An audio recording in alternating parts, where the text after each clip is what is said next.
Olá pessoal, sejam muito bem-vindos ao meu canal. Meu nome é Natália Valentim, eu sou designer de interiores e no vídeo de hoje nós vamos conversar sobre um assunto que eu acho que é muito importante para você que está começando na área ou está ainda pesquisando, sem saber se começa ou não. Eu vim trazer um pouco da realidade do designer de interiores. Então eu trouxe pontos positivos e pontos negativos. Eu quero salientar logo aqui no início que esse é um recorte da profissão de design de interiores, já que, como todas as profissões, existe uma ampla gama de atuação. E a gama a qual eu me refiro aqui nesse vídeo é referente a quem trabalha como autônomo. Então, no meu caso, eu tenho meu escritório de design de interiores, eu trabalho em home office e eu tenho os meus próprios clientes. Então, eu vim falar a partir dessa realidade. E é claro, essa é a minha experiência. Se você é designer de interiores e tem uma experiência totalmente diferente, eu quero que você comente aqui a sua experiência e compartilhe para ajudar mais pessoas. Então eu vim trazer alguns pontos que eu gostaria de ter ouvido lá no início para eu já me preparar para essa profissão. Aqui no nosso canal, vocês já sabem que eu converso muito sobre design, eu trago muitos pontos que me encantam, coisas que eu gosto muito no design de interiores, como a arte, como essa possibilidade de ajudar as pessoas através do ambiente, mas nem tudo são flores, e é sobre isso que eu gostaria de conversar aqui nesse vídeo. Existem alguns pontos específicos do trabalho do design que você precisa ir amadurecendo enquanto pessoa. E você precisa ver se o seu perfil é compatível com esse tipo de situação. Então vamos lá. Alguns pontos que eu considero negativos na nossa profissão é que muitas vezes esse é um trabalho bastante solitário. Principalmente para quem está começando, para quem ainda não tem condição de ter um estagiário, de ter um funcionário. No início, gente, a gente tem que fazer tudo. Eu acredito que assim, todas as profissões, né, que você vai se propor a ser um empreendedor, isso é algo realmente que pesa. Mas na nossa profissão de design de interiores, isso é algo assim que você precisa cuidar de diversas etapas do projeto. Então você precisa conversar com o cliente, atrair aquele cliente, fazer uma proposta, fazer um contrato, criar o projeto, apresentar o projeto, modelar, renderizar, executar. Então assim, gente, é muito solitário e às vezes é muito exaustivo.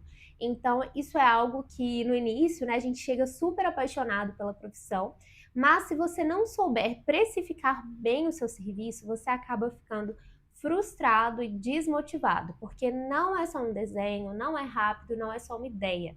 Um projeto, ele requer tempo, dedicação, estudo, então ele tem que ser bem cobrado. Esse é um outro ponto que eu gostaria de trazer como um ponto negativo na nossa profissão.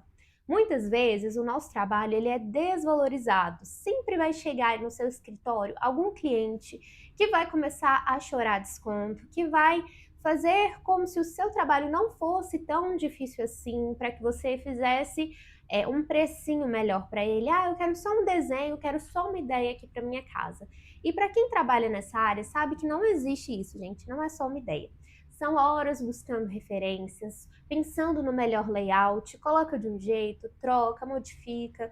Então, assim, essa é uma parte que às vezes é um pouco difícil. Nem todos os clientes sabem valorizar o nosso trabalho. Então, algo que a gente precisa trabalhar enquanto profissional é até mesmo educar esse cliente que chega até nós. Porque às vezes é uma ignorância no sentido de falta de conhecimento. Ele não entende quais são os processos do design, ele não entende tudo que implica um projeto. Então, é nossa responsabilidade muitas vezes passar essa informação para ele. Então, falar, olha, o nosso projeto ele consiste em tais etapas. Essas etapas demandam tempo, o processo, né, do projeto, às vezes explicar um pouco sobre a modelagem 3D, que a gente mede o ambiente inteiro, passa ele ali para o papel, depois a gente vai passar para o computador. Então, mostrar para o cliente todas as etapas que implicam um projeto de interiores.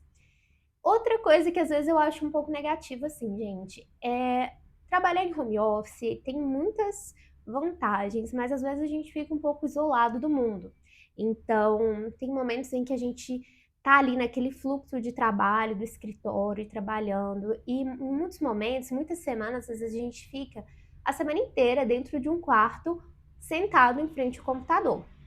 Então, se você acha que esse não é o seu perfil, Isso é algo que acontece muito na nossa profissão, principalmente no início, como eu falei, né? Enquanto a gente não tem condição de pagar alguém ali para poder vir e fazer esse trabalho pra gente, somos nós que vamos fazer. Então a gente precisa de horas sentado na frente do computador, um quarto sozinho.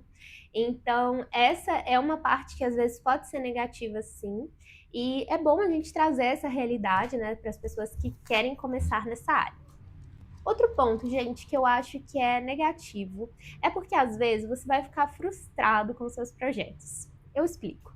Às vezes você vai ficar lá horas e horas fazendo projeto, você vai pesquisar referências, você vai modelar, você vai apresentar para o seu cliente, você vai pensar assim: nossa, arrasei nesse projeto. E aí o cliente vai olhar e vai colocar 1 milhão de defeitos. E aí você precisa aprender a lidar com isso. E muitas vezes, gente, não é fácil, porque isso mexe com o nosso ego, mexe com a nossa autoestima, principalmente no início, porque a gente ainda não está tão seguro sobre as nossas habilidades como projetista, como designer. Então, você vai fazer aquele projeto, né, com tanto carinho, com tanto esmero, e aí o cliente coloca 1 milhão de defeitos e você tem que refazer o seu trabalho de horas. Então, realmente, essa parte no design às vezes é bem desafiadora e a gente precisa o tempo todo trabalhar a nossa autoestima, trabalhar a nossa confiança.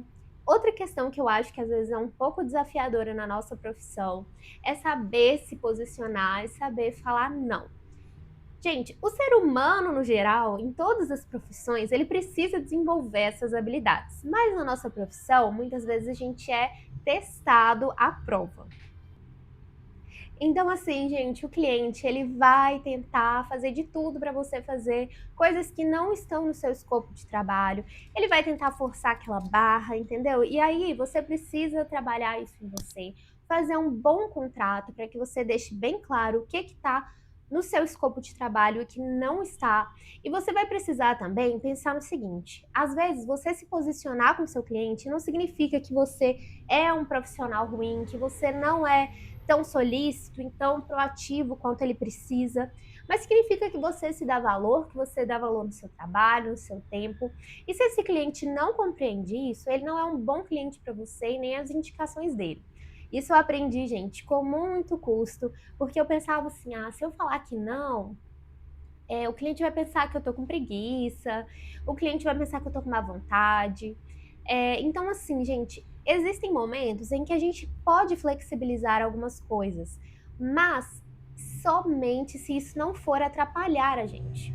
Então, a gente não deve passar por cima da gente, da nossa agenda, do nosso cronograma, da nossa disposição e do nosso tempo, só para agradar o cliente, para que ele fique satisfeito. Porque, gente, a gente vai passar em cima de uma coisa, aí o cliente vai querer outra, e depois outra. E aí, quando você vê, aquele projeto ali, ó, você só levou prejuízo. Lembra que isso é um negócio, não é para você ficar amigo do seu cliente. Claro, se acontecer é ótimo, mas você precisa saber impor limites. Então, acho que esse é um aspecto bastante desafiador na nossa profissão. Outro aspecto que eu gostaria de trazer é porque, às vezes, essa profissão pode parecer um pouco elitista. O que eu quero dizer com isso? No início, quando eu comecei a fazer o meu curso, eu já contei um pouco em outros vídeos, eu escolhi o curso técnico EAD, porque, gente, era o curso que cabia no meu bolso naquele momento, era o curso que eu tinha condição de pagar, era o curso que eu tinha condição de fazer, e pelo que eu pesquisei, e pelas avaliações, eu gostei bastante. Então eu falei: ah, vou investir. Na minha cidade, eu moro aqui em Belo Horizonte, existem opções que são presenciais, mas elas estavam muito caras, então não estava na minha condição naquele momento. E aí, quando eu me deparei com a profissão, que eu fui começar a visitar as primeiras feiras, que eu fui começar a visitar os eventos, as lojas, eu percebi que a maioria é voltada para um público que tem muito dinheiro. Então, você chega nas lojas, aquele tanto de carro importado dos arquitetos, dos designers, aí você chega naquelas feiras, só materiais caríssimos, nas próprias mostras, aqueles ambientes que você sabe que custam uma fortuna. E aí você fica pensando: ué, será que eu vou projetar só pra gente que tem muito dinheiro? Será que eu só vou conseguir acessar essa profissão quando eu começar a ganhar muito dinheiro? Isso aí é uma coisa que me deixava um pouco insegura, para falar a verdade. porque eu não vinha dessa realidade, né, eu estava começando do zero, eu não tinha uma família influente para poder, né, já me dar os contatos aí, eu não tinha condição de abrir um escritório, mal de pagar um curso, gente. Então, assim, eu fiquei por um tempo me comparando um pouco com esse padrão que eu via nas lojas, dos outros profissionais. E aí depois eu desencanei, gente, porque assim, existe público para tudo, existe profissional para todo tipo.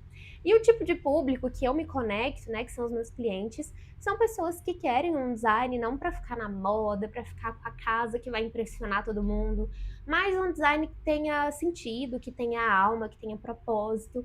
Então, assim, eu busco direcionar o meu trabalho para isso. Então, mesmo que não seja o revestimento mais caro, que não seja, né, aquela casa que vai custar milhões, é algo que cabe no orçamento do cliente e é algo que vai deixar ele feliz, a família dele feliz.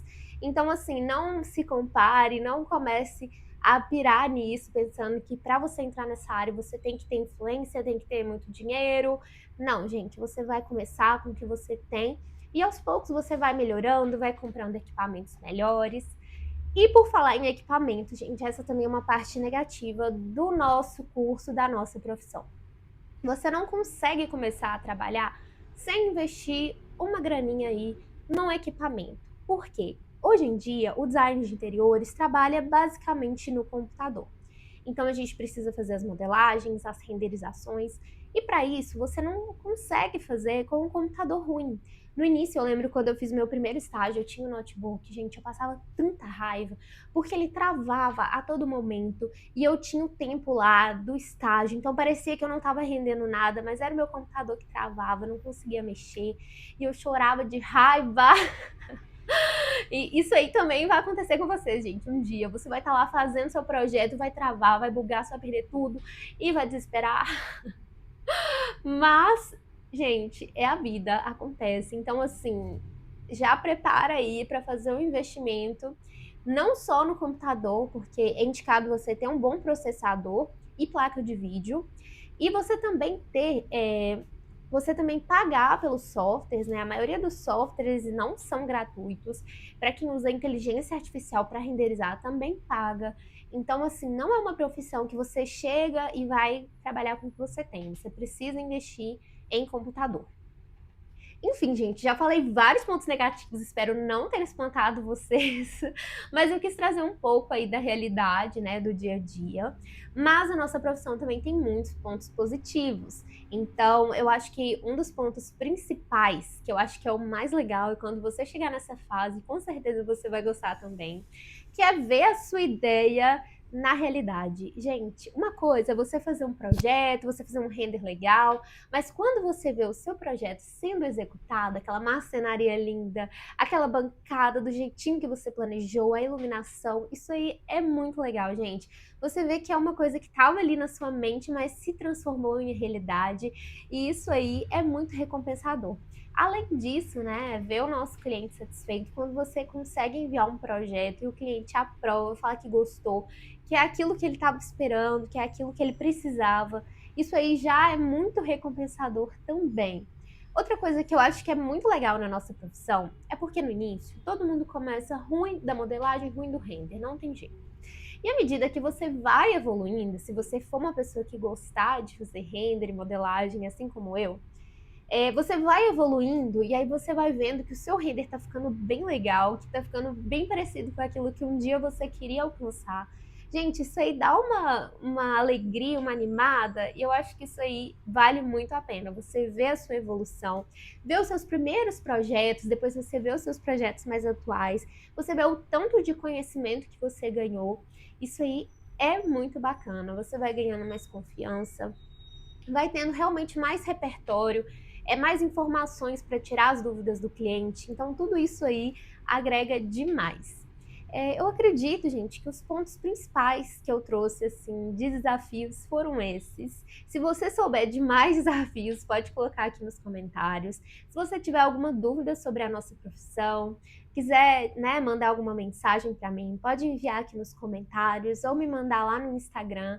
Eu gosto muito de receber as mensagens de vocês, de poder ajudar da forma, né, que for possível. E eu tenho recebido algumas mensagens no Instagram perguntando se eu indico algum curso de modelagem, de renderização. E, gente, eu tô começando a criar um curso de SketchUp do zero, com alguns truques aí que eu queria ter aprendido lá no início, como por exemplo, as espessuras dos materiais, espessuras de marcenaria, como que a gente faz uma modelagem para já deixar ela no jeito do render. Então, assim, eu tô criando esse curso e assim que eu tiver esse curso finalizado, do jeitinho que eu quero, eu vou enviar para vocês para que vocês possam aprender mais sobre o SketchUp. Então, se vocês tiverem interesse, né, em adquirir esse curso, eu estou fazendo ele do zero para quem quer começar a aprender o SketchUp. É isso, gente. Muito obrigada por assistirem esse vídeo. Qualquer dúvida, eu estou à disposição. Boa sorte na nossa caminhada e um beijão!